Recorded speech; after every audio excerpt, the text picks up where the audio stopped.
اللہ آسمانوں اور زمین کا نور ہے۔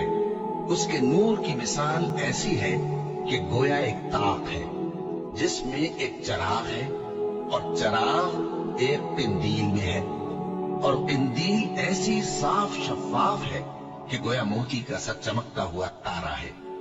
اس میں ایک مبارک درخت کا تیل جلایا جاتا ہے، یعنی زیتون کا، کہ نہ مشرق کی طرف ہے نہ مغرب کی طرف۔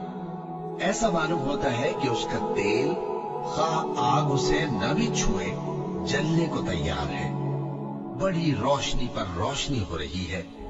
اللہ اپنے نور سے جس کو چاہتا ہے سیدھی راہ دکھاتا ہے، اور اللہ جو مثالیں بیان فرماتا ہے تو لوگوں کے سمجھانے کے لیے، اور اللہ ہر چیز سے واقف ہے۔